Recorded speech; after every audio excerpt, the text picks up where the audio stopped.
What is up, YouTube? Watch Smackdown early this morning. Just finished it.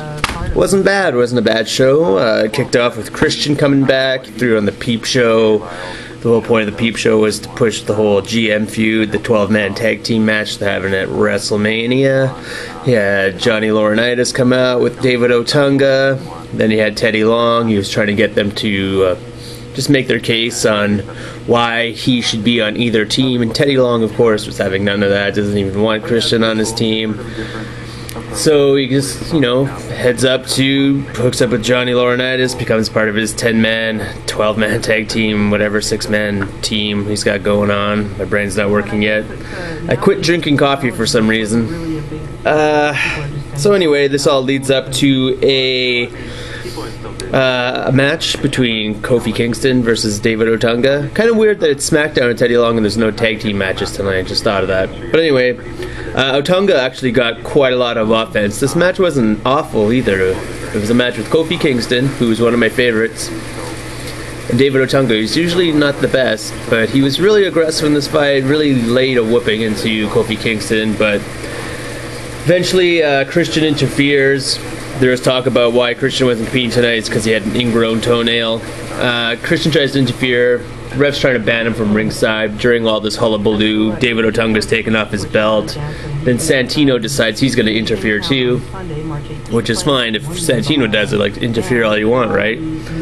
So anyway, all that distraction gives Kofi Kingston the chance to do Trouble in Paradise.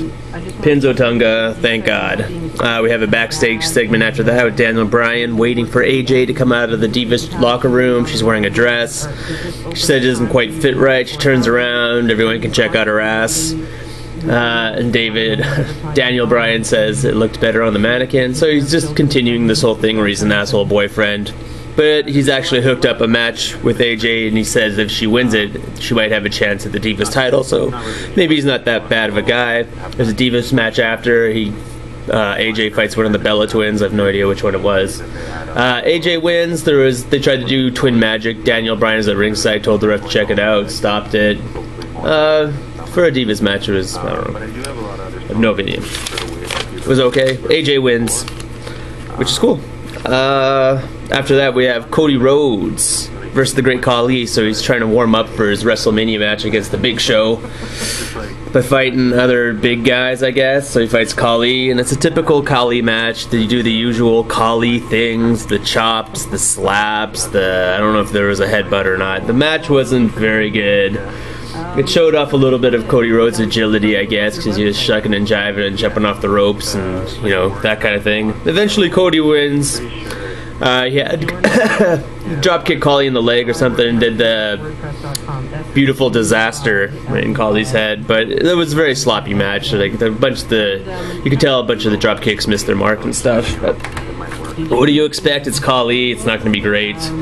We have a Randall Keith Orton promo after that. He wants to address Kane and find out why Kane is targeting him. He wants to know why all this Kane stuff's going on, because they've been fighting recently, and not that Randy Orton cares, I guess, but he wants to find out. So Kane comes out and explains that the whole reason this feud is happening is because in last July of 2011, they had a match, Kane lost, and then Kane shook Randy Orton's hand. Yeah, not Mastodon. It's not Mastodon. It's another kind of metal. So he says that person who shook your hand's dead. He's not around anymore. There's only a person without mercy and all this shit. And that's why, because they shook hands. That's the only reason the writers of WWE could find for these guys to feud. It's pathetic. Well, it's not feud material, but anyway, they're probably going to have some sort of hardcore match maybe at WrestleMania, or just a normal match. I don't know. Be nice if they had a no DQ match again. Something. Fuck. Then we have Drew McIntyre come out. Teddy Long congratulates him. Tells him he's not hating on him. Not hating on you, player. Glad to have you back. Because now I can put you in this match against Big Show, and you can get squashed, and you can lose, and get no offense in it at all, and just look like a total pussy. He's begging Big Show at the beginning of the match not to fight him. You got the spear. You got the weapon of mass destruction, choke slam. You got it all. Drew loses. I think Big Show during the match said, "This is for you, Hornswoggle," at some point. Great. And then we get a really weird match. Not that it was weird to watch, just weird booking. We have Mark Henry against Yoshitatsu. And Yoshitatsu is usually just trapped on NXT for some reason, occasionally on Superstars. So it was really good to see him on Smackdown. We saw him on Smackdown not too long ago in a tag team match with Santino where he lost. And then he's in a squash match against Mark Henry. Again, like very little offensive, none at all maybe. Mark Henry just dominates, World's Strongest Slam, badmouth, and Yoshitatsu slapping him around. Wins. Of course, Yoshitatsu loses, but good to see him on, you know, cable. Good for you. 2 squash matches in a row. Then we have Y2J on SmackDown, which kind of shocked me.